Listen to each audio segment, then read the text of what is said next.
Bonjour à tous, j'espère que vous allez bien, on se retrouve aujourd'hui pour une nouvelle vidéo. Je ne vous dis pas dans quelle catégorie il s'agit, vous avez vu le titre. Aujourd'hui je me suis dit que ça serait sympa de vous présenter tous les sacs que j'ai achetés l'année dernière, donc en 2020. Faire un petit peu un bilan de mes acquisitions. J'ai 7 sacs à vous présenter. En réalité je triche un peu car j'ai acheté 8 sacs en 2020. Mais il y en a un que je ne vais pas vous présenter aujourd'hui parce que j'ai prévu une vidéo un peu spéciale. Enfin un peu spéciale, pas spéciale mais où je fais un peu de teasing au début et tout. Donc si je vous le montre maintenant, il n'y aura plus aucun intérêt pour la vidéo. Donc je garde un petit peu le dernier sac secret. Donc je vais vous présenter les 7 sacs que j'ai achetés. Je vous rassure, mais vous le savez si vous me suivez mes vidéos, j'ai pas acheté les 7 neufs.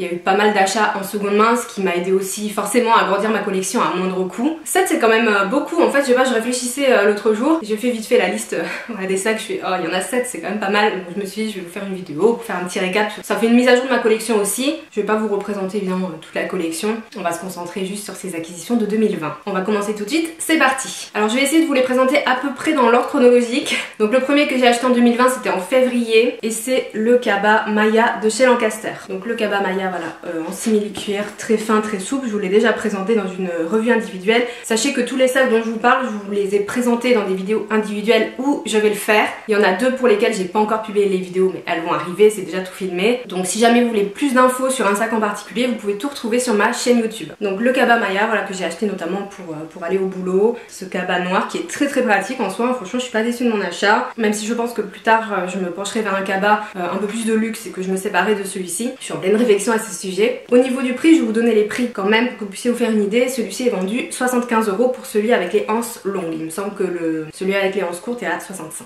Pour le deuxième sac, et non des moindres, c'est mon plus gros achat de l'année 2020. Il s'agit du Speedy 25 de Louis Vuitton, donc avec bandoulière. Là elle est rentrée dans la version avec bandoulière. Ce sac ça a été toute une réflexion, oui et non, parce qu'en fait je voulais acheter un autre sac si vous avez suivi un peu sur YouTube. À la base je voulais le Alma bébé mais finalement je me suis rendu compte qu'il était trop petit et pas assez pratique pour moi. Donc sur le coup en boutique je me suis dit celui-ci serait idéal. Et en fait il l'a été. Honnêtement j'avais peur un petit peu de cette toile azur, qu'elle aille pas grand chose, que je la porte pas tant que ça, mais en fait je l'ai porté tout l'été ce sac. Et même là en automne-hiver je le porte beaucoup avec un manteau gris que j'ai acheté il y a très peu de temps. Mais même avec le manteau camel je trouvais que c'était sympa et la taille est parfaite. C'est vraiment un achat que je regrette pas du tout. Donc celui-ci je l'ai acheté neuf en magasin. J'ai dû cagnotter pas mal de temps et surtout beaucoup travailler pour pouvoir l'acheter parce que je suis partie vraiment d'une cagnotte de zéro. J'avais pas envie de mettre des économies que j'avais dedans, je suis partie de zéro et j'ai bossé du coup pour pouvoir l'acheter, donc je suis assez contente. J'ai vendu aussi pas mal de choses sur Vinted. Sachez aussi que j'ai vendu beaucoup de sacs cette année et j'en ai encore mis beaucoup en vente. Ça me permet du coup vous voyez, de faire un roulement, de m'offrir des pièces sans vraiment sortir d'argent, de faire des cagnottes comme ça. Donc c'est assez cool. Donc celui-ci il est vendu en tout cas au moment où je filme 1150 €. C'est le prix que je l'ai payé mais il y aura sûrement des augmentations chez Vuitton encore en 2021 malheureusement. Ensuite, premier achat de seconde main, il s'agit de ce sac chez Fendi, donc le modèle chef en monogramme. Je vous l'ai présenté, j'étais super contente de trouver ce sac. C'était une bonne opportunité parce qu'il est vraiment nickel, franchement, il est pas du tout abîmé. Enfin, elle le vendait pas comme tel, elle le vendait pas en mauvais état non plus, mais j'ai été agréablement surprise et ça c'est vraiment un achat dont je suis très contente. J'aime beaucoup le monogramme et tout le fait qu'il rejoigne ma collection. J'en suis vraiment ravie, même s'il est pas très grand, vous savez, moi j'aime bien les grands sacs. Il est quand même hyper pratique en fait et j'aime beaucoup son côté un petit peu année 2010 on va dire, même si c'est pas vraiment un sac baguette. Donc celui-ci il m'a coûté d'occasion sur Vinted 160 €. Le sac le plus coloré que j'ai acheté cette année c'est celui-ci qui est rouge. Donc c'est le modèle Sophia de chez Furla, le modèle moyen, il existe plus grand. Moi je l'appelle un peu mini cabas, j'aime beaucoup. J'ai adoré la couleur. Celui-ci je vous l'avais dit lorsque je vous l'avais présenté, je l'ai eu gratuitement avec un partenariat avec le site Brandfield. Enfin gratuitement si on peut dire, que sachez que quand on nous envoie des articles gratuitement, il y a du boulot derrière. Donc j'ai dû quand même bosser derrière hein, évidemment. Un article de blog et tout très complet, enfin il y a eu quand même pas mal de travail. Donc celui-ci est vendu 275 €. Les prix peuvent varier selon les sites sur lequel vous allez je trouve. Il y a des prix un petit peu différents, il existe aussi en noir et en beige je crois, même en jaune moutarde. Donc je l'ai pas mal porté, enfin pas mal.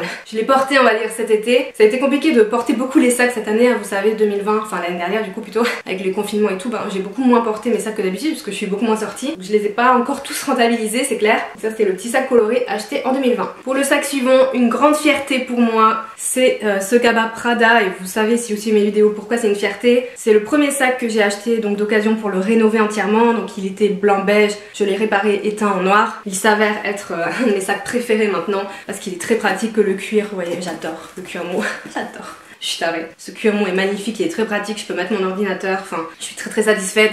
Et au-delà de ça, c'est ma première vraie rénovation de sac, donc forcément il y a un petit côté sentimental. Je pense que celui-ci je vais vraiment le garder des années, peut-être pas dire toute ma vie parce qu'on sait pas, mais je vais le garder très longtemps. Donc je l'ai acheté 100 € à peine sur Vinted pour le restaurer. Et j'ai beaucoup aimé faire des rénovations cette année, me lancer un petit peu dans ça de temps en temps. Donc du coup voilà, le Kappa Prada, je suis super contente. L'avant-dernier sac, c'était un sac, et ça je vous l'avais dit dans la vidéo rénovation, parce que c'est aussi un sac que j'ai rénové. C'était un sac qui a bercé un petit peu mon adolescence et le début de ma passion pour la maroquinerie. Donc quand j'avais 15-16 ans, je rêvais vraiment de l'avoir. C'est le City de Balenciaga. Donc lui aussi je l'ai rénové. Il était blanc beige également et je l'étais en bordeaux et un petit peu réparé. Donc pareil, il y a toujours une petite fierté. Vraiment je vous conseille de vous lancer dans la rénovation si vous hésitez, parce que vous ressentez vraiment une fierté, vous êtes contente, fière de vous, ça vous occupe, ça fait une activité un peu créative et manuelle. Moi je suis pas manuelle de base, donc si je peux le faire, tout le monde peut le faire, je vous assure. Donc le City, celui-ci je l'ai payé 140 € pour le rénover entièrement, voilà, comme ceci. Je vous ai préparé une vidéo revue qui sortira prochainement, dans lequel je vous parle de ce sac, je vous parle de ses points positifs et négatifs, et je vous dis aussi pourquoi je vais pas le garder. Je l'ai mis en vente celui-ci, je vous dirai tout dans la vidéo, mais il y a quelques petits points qui font que du coup je vais pas le garder en fait. Ce qui fait doublon avec certains autres de mes sacs, alors pas au niveau de la couleur, mais plus au niveau de la contenance, parce qu'en réalité je voulais le modèle au-dessus, plus grand, et comme la vendeuse s'est trompée en mettant les dimensions sur l'annonce, je me suis trompée également.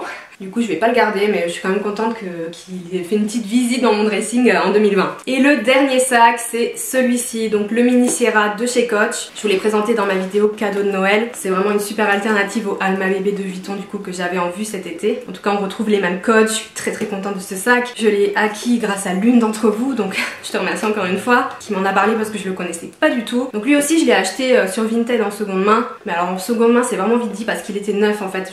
Vraiment elle l'a pas du tout porté, c'est pas possible. Et je l'ai acheté très peu cher, en tout cas pour la marque Coach, et pour l'état je l'ai acheté 120 € sur Vinted. Donc pour moi c'est une super affaire, et voilà, c'est vraiment, ça va devenir un de mes sacs préférés. En tout cas en termes de petits sacs, même si je suis plus grand sac, il est quand même très pratique et je le porte énormément. En tout cas le peu que je sors je le porte. Donc ça c'est le petit dernier qui a rejoint mon dressing, et clairement je suis aussi assez fière d'avoir fait une bonne affaire d'occasion sur Vinted de seconde main avec ce sac. Voilà, c'est tout pour tous les sacs que j'ai achetés en 2020. Comme je vous l'ai dit, il y en a un autre mais je vous le garde un petit peu pour plus tard, c'est une petite surprise. Maintenant c'est à votre tour, j'attends vraiment que vous me disiez les sacs que vous avez achetés en 2020. Faites-moi rêver, inspirez-moi aussi, donnez-moi encore envie de dépenser mon argent. Proposez-moi peut-être des modèles que je connais pas, en tout cas dites-moi ce que vous avez acheté. Si vous avez les mêmes sacs que moi, vous pouvez me dire aussi ce que vous en pensez. Enfin voilà, on est là pour échanger comme d'habitude en commentaire. C'est vraiment la partie que je préfère en fait dans le fait de publier des vidéos, c'est ensuite d'avoir vos retours et de pouvoir voilà, discuter. Je réponds vraiment à tout le monde, je prends vraiment le temps de le faire correctement. Donc si vous en avez envie, n'hésitez pas. Vous pouvez vous abonner à ma chaîne si vous voulez me suivre et ne pas manquer les vidéos que j'ai préparées pour 2021.